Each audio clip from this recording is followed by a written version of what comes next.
సింగరేణి గుర్తింపు ఎన్నికల సంఘం ఎన్నికలైతే ప్రెజెంట్ కొనసాగుతున్నాయి. కోల్డ్ బెల్ట్ లో మొత్తం 84 కేంద్రాల్లో ఉదయం నుంచి సింగరేణి కార్మికులు తమ ఓటు హక్కును వినియోగించుకుంటున్నారు. సాయంత్రం 5 గంటల వరకు పోలింగ్ కొనసాగనుంది. పోలింగ్ అనంతరం ఓట్ల లెక్కింపు జరగనుండగా ఇవాళే ఫలితాలు వెల్లడవుతాయి. ఈసారి సింగరేణి పోరులో ఐఎన్టీయూసీ, ఏఐటీయూసీ, టీబీజీకేఎస్ మధ్యే ప్రధాన పోటీ ఉంది. సింగరేణి వ్యాప్తంగా 84 కేంద్రాల్లో పోలింగ్ జరుగుతుండగా రామగుండం రీజియన్ లో 23 కేంద్రాల్లో కార్మికులు ఓటు వేస్తున్నారు. రామగుండం రీజియన్ లో మొత్తం 12,845 మంది కార్మికులు ఓటు హక్కు వినియోగించుకోనున్నారు. సింగరేణి ఎన్నికల్లో రామగుండం, బెల్లంపల్లి రీజియన్లు కీలకంగా మారాయి. ఈ రెండు రీజియన్లలో భారీగా ఓటర్లున్నారు.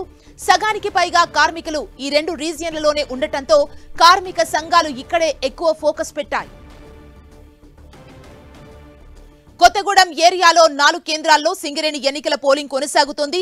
మనుగూరులో 7 కేంద్రాల్లో కార్మికులు ఓట్లు వేస్తుండగా కొత్తగూడెం రీజియన్లో రుద్రంపూర్, సత్తుపల్లి, ఇల్లందు ఏరియాల్లో పోలింగ్ కొనసాగుతోంది. ఈ ఏరియాల్లో 6,587 మంది కార్మికులు తమ ఓటు హక్కును వినియోగించుకుంటున్నారు.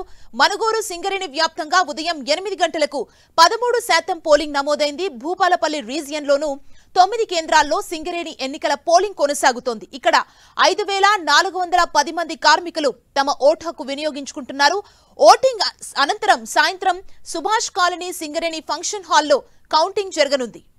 మొత్తం 39,748 మంది కార్మికులు సింగరేణి ఎన్నికల్లో తమ ఓటు హక్కును వినియోగించుకుంటున్నారు.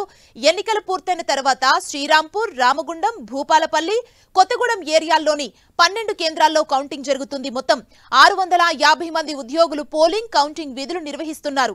ఇక సింగరేణి ఎన్నికల పోలింగ్ సందర్భంగా ఎలాంటి అవాంఛనీయ సంఘటనలు జరగకుండా పటిష్ట బందోబస్తు ఏర్పాటు చేశారు.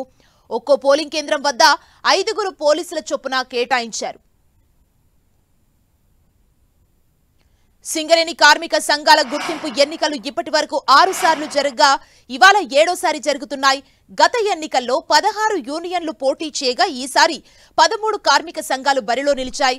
గత 2 సార్లు తెలంగాణలో అధికారంలో ఉన్న బీఆర్ఎస్ సింగరేణిలో తమ అనుబంధ కార్మిక సంఘమైన టీబీజీకేఎస్ ని 2 సార్లు గెలిపించుకుంది. ఈసారి అధికారంలో ఉన్న కాంగ్రెస్ తమ అనుబంధ కార్మిక సంఘమైన ఐఎన్టీయూసీని గెలిపించుకోవాలని పావులు కదిపింది. 2003లో ఒక్కసారి మాత్రమే ఐఎన్టీయూసీ విజయం సాధించింది. 3 సార్లు ఏఐటీయూసీ, 2 సార్లు టీబీజీకేఎస్ గెలుపొందింది. తెలంగాణలో సింగరేణి గుర్తింపు సంఘం ఎన్నికలు కొనసాగుతున్నాయి. కొత్తగూడెం నుంచి ఎన్నికలకు సంబంధించి పోలింగ్ కి సంబంధించిన ఏర్పాట్లు కావచ్చు, పోలింగ్ సరళి ఎలా ఉందో డీటెయిల్స్ ని మా ప్రతినిధి సైదులు మనకు అందిస్తారు. సైదులు, సుమా, తెలంగాణ యావత్ మొత్తం కూడా సింగరేణి కోల్ బెల్ట్ లో జరుగుతున్న ఎన్నికల వైపే చూస్తున్నాయి. ఉదయం 7 గంటల నుంచి పోలింగ్ ప్రక్రియ కొనసాగుతుంది. ఇప్పటివరకు మొత్తం కూడా 84 పోలింగ్ కేంద్రాల్లో కూడా పోలింగ్ ప్రక్రియ కొనసాగుతుంది. గంట పైగా అంటే దాదాపు 2 గంటలుగా కొనసాగుతున్న పోలింగ్ ప్రక్రియ సాయంత్రం 5 గంటల వరకు కూడా పోలింగ్ కొనసాగుతుంది. 5 గంటల తర్వాత సాయంత్రం 7 గంటల నుంచి రాత్రి 12 గంటల వరకు కూడా పూర్తిగా కౌంటింగ్ ప్రక్రియ కొనసాగుతుంది. కౌంటింగ్ కి సంబంధించినటువంటి ఏర్పాట్లు కూడా అధికారులు ఏర్పాటు చేశారు. మొత్తం 650 మంది సిబ్బంది విధులు హాజరయ్యారు. మొత్తంగా 6 జిల్లాల కలెక్టర్లు, అదేవిధంగా ఆర్డీఓ స్థాయి అధికారులతో ఈ ఎన్నికల పోలింగ్ ప్రక్రియ మాత్రం కొనసాగుతుంది. సింగరేణి సెక్యూరిటీతో పాటు పోలీసులు కూడా భారీ బందోబస్తును ఏర్పాటు చేశారు. ప్రతి పోలింగ్ కేంద్రం వద్ద కూడా 5 పోలీసులు ఉండేలా కూడా చర్యలు తీసుకున్నారు. ఎలాంటి అవాంఛనీయ సంఘటనలు జరగకుండా ఉండేందుకు కూడా 200 మీటర్లకు దూరంలో కూడా పూర్తిగా 200 మీటర్ల దూరం కూడా మొత్తం ఎవరు కూడా ప్రచారానికి రాకూడదని కూడా కార్యకర్తలు, అంటే మొత్తం ప్రచారానికి సంబంధించిన గుర్తింపు సంఘం ఎన్నికలకు సంబంధించినటువంటి పార్టీలు ఏదైతే ఉన్నాయో, కాంగ్రెస్ పార్టీ కావచ్చు, కాంగ్రెస్ పార్టీ అనుబంధ సంఘంగా ఉన్న ఐఎన్టీసీ కావచ్చు, సిపిఐ అనుబంధ సంఘంగా ఉన్న ఏఐటీసీ కావచ్చు, ఇట్లా సిపిఎం అనుబంధ సంఘంగా ఉన్న సిఐటి, ఈ సంఘాలకు సంబంధించిన టీబీజీకేఎస్, టీఆర్ఎస్, బీఆర్ఎస్ పార్టీకి సంబంధించిన పార్టీలు కూడా 200 మీటర్ల దూరంలోనే ప్రచారాన్ని కొనసాగించాలని కూడా ఆంక్షలు విధించారు. అయితే ఓటుకు వచ్చేటటువంటి ప్రతి కార్మికుడు కార్మికుడు కూడా గుర్తింపు కార్డు తీసుకొని రావాలని కూడా విధిగా చెప్పారు. దీంతో ప్రతి ఓటర్ కూడా కార్మికుడు కూడా విధిగా ఓటర్ ఐడి కార్డు లేదా అంటే గుర్తింపు కార్డును కూడా తీసుకొని వచ్చి మొత్తం కూడా ఓట్లు వేస్తున్న పరిస్థితి అయితే కనిపిస్తుంది. ఉదయం నుంచి కొంత మందకొండగా సాగినప్పుడు కూడా ఉదయం మధ్యాహ్నం అంటే 11:30 నుంచి 2-3 గంటల సమయంలో కూడా పెద్ద ఎత్తున కూడా పోలింగ్ జరిగే అవకాశం ఉంది. మొదటి షిఫ్ట్ ఏదైతే ఉందో షిఫ్ట్ జరిగినటువంటి వారు మాత్రం ఉదయమే పోలింగ్ లో పాల్గొంటే ఓటు వేసి వెళ్లడం జరిగింది. ఇప్పుడు మధ్యాహ్నం షిఫ్ట్ కు సంబంధించి వచ్చేటువంటి కార్మికులు కూడా పెద్ద ఎత్తున తమ ఓటు హక్కును వినియోగించుకునే అవకాశం ఉంది. అత్యధికంగా ఎక్కువగా ఉన్నటువంటి ఓటర్లకు సంబంధించి చూసుకుంటే సత్తుపల్లిలో ఎక్కువ మంది ఓటర్లు కార్మికులు ఉన్నారు. అదేవిధంగా చివరిలో కూడా పూర్తి స్థాయిలో కూడా అతి తక్కువ ఉన్నటువంటి ఓటర్లు కూడా కొత్తగూడెం సంబంధించినటువంటి మనుగురులో కొంతమంది కూడా ఉన్నటువంటి పరిస్థితి అయితే కనిపిస్తుంది. ఓవరాల్ గా చూసుకున్నట్టే పోలింగ్ ప్రక్రియ సరళిపైన కూడా కార్మిక సంఘాల నేతలు అంచనాలు వేస్తున్న పరిస్థితి ఉంది. కోల్ బెల్ట్ వ్యాప్తంగా పూర్తిగా కాంగ్రెస్ పార్టీకి సంబంధించినటువంటి ఎమ్మెల్యేలే గెలుపొందిన నేపథ్యంలో ఈసారి అత్యంత ప్రతిష్టాత్మకంగా రాజకీయ పార్టీలకు సంబంధించినటువంటి నేతలు కూడా పూర్తి స్థాయిలో కూడా చూసుకునే పరిస్థితి ఉంది. మొత్తం ప్రతిష్ట తీసుకొని ఎన్నికల్లో ఏ విధంగా అయినా గత 6 సార్లు జరిగిన ఎన్నికలకు సంబంధించి కూడా 2 సార్లు టీబీజీకేఎస్ 3 సార్లు ఏఐటీసీ. సైదులు కొత్తగూడెంలో మొత్తం ఎన్ని పోలింగ్ కేంద్రాలు ఏర్పాటు చేశారు? అక్కడ బందోబస్తుకు సంబంధించిన అప్డేట్ ఏంటి?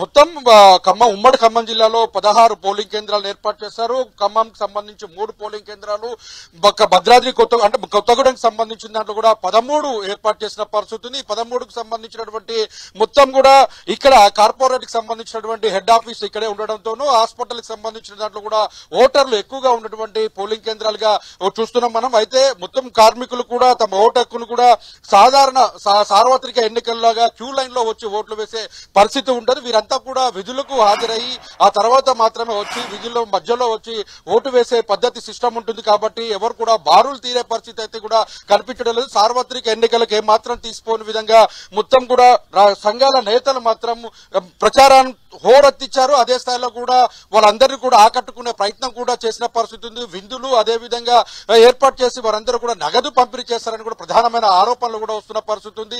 గత ఎన్నికలకు మనం పరిశీలించినట్లయితే గత ఎన్నికల్లో ఐఎన్టీసీ ఏయుటీసీకి మద్దతు ఇచ్చిన పరిస్థితి ఉంది. అయితే ఈసారి మాత్రం ఎన్నికల్లో ఐఎన్టీసీ ఏయుటీసీ మధ్య ప్రధాన పోటీగా నిలుస్తుంది.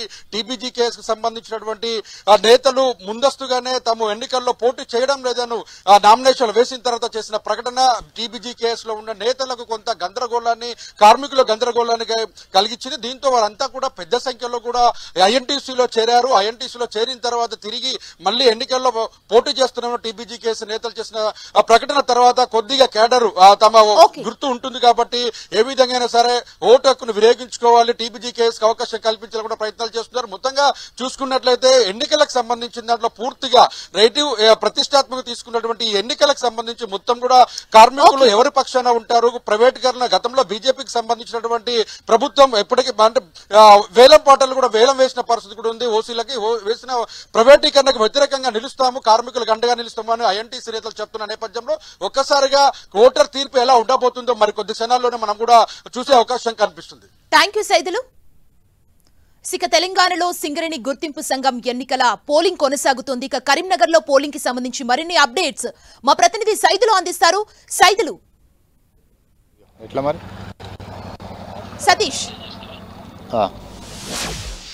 సతీష్ కరీంనగర్ లో పోలింగ్ ఎలా కొనసాగుతుంది? బందోబస్తుకు సంబంధించిన ఏర్పాట్లు ఎలా ఉన్నాయి?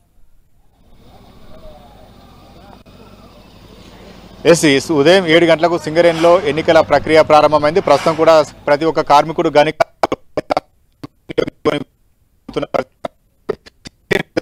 ఈ రోజు ఎన్నికల ప్రక్రియ కొనసాగుతుంది. ఇదే రోజు కౌంటింగ్ రాత్రి 7 గంటలకు ప్రారంభం కానున్న నేపథ్యంలో ప్రతి ఒక్క సింగరేణి కార్మికుడు, సింగరేణిలో ఉన్నటువంటి కార్మికులంతా తమ ఓటు హక్కును వినియోగించుకున్నారు. సింగరేణిలో కార్మికులు తమ ఓటు హక్కును వినియోగించుకునే విధంగా అనుకూలమైనటువంటి వాతావరణం కల్పిస్తూ ఇటు సింగరేణి ఎన్నికల అధికారులతో పాటు ఇటు పోలీసులు భారీ బందోబస్తు ఏర్పాటు చేశారు. మనం ప్రస్తుతం చూడవచ్చు జీడీకే 11 లేన్ గని వద్ద ఉన్నాం. ఈ గని వద్ద కార్మికుల ఆడావిడి కొనసాగుతుంది. ఉదయం షిఫ్ట్ నుంచి కార్మికులంతా కూడా తమ ఓటు హక్కును వినియోగించుకునే విధంగా ఇక్కడ ఏర్పాటు ఏర్పాటు చేయడం జరిగింది. ఇక్కడ గనిపైనే పోలింగ్ బూత్ను కూడా ఏర్పాటు చేస్తారు. భారీగా పోలీసు బందోబస్తు ఏర్పాటు చేస్తారు. ఇటు యూనియన్ నాయకులు కావచ్చు, ఇక్కడ ఇతరత్ర నాయకులు కావచ్చు, ఎవరిని కూడా ఇటువైపు అనుమతించడం లేదు. కేవలం ఐడి కార్డు ఉన్నటువంటి సింగరేణి కార్మికులను మాత్రమే ఇక్కడికి అనుమతించడం జరుగుతుంది. సాధారణ ఎన్నికల ఎటువంటి నిబంధనలు వర్తిస్తాయి. ఇప్పుడు కూడా సింగరేణిలో నిర్వహించేటువంటి ఈ ఎన్నికలకు అటువంటి నిబంధనలనే ఏర్పాటు చేస్తారు. ఎవరు కూడా 144 సెక్షన్ విధించడం జరిగింది. ఇక్కడ నుంచి దాదాపు మనం చూడవచ్చు 200 మీటర్ల దూరంలోనే కార్మిక సంఘాలకు సంబంధించినటువంటి యూనియన్ నాయకులకు ఉండే విధంగా వైట్ లైన్ వేసి అటువైపు వారందరినీ ఉంచారు. వారంతా కూడా కొంత తమ గుర్తుకు ఓటేసి తమ యూనియన్ బలపరచాలని చెప్పి ఒక రకమైనటువంటి కార్మికులకు ప్రచారాన్ని కొనసాగిస్తున్న పరిస్థితి కనిపిస్తుంది. అయితే వారిని ఎవరిని కూడా ఇటు పోలింగ్ బూత్ వైపు మాత్రం రానివ్వడం లేదు. ఎటువంటి అవాంఛనీయ ఘటనలు జరగకుండా సింగరేణి బొగ్గు గనులపైన పూర్తి భారీ బందోబస్తు ఏర్పాటు చేయడం జరిగింది. ప్రస్తుతం అయితే 13 కార్మిక సంఘాలు సింగరేణిలో పోటీ చేస్తున్నాయి. 13 కార్మిక సంఘాలు తమ అదృష్టాన్ని పరీక్షించుకోబోతున్నాయని చెప్పుకోవచ్చు. ప్రస్తుతం మన రామగుండం రీజియన్లో RG1లో 11 పోలింగ్ కేంద్రాలు ఏర్పాటు చేశారు. RG2లో 6 polling. Okay, thank you Satish.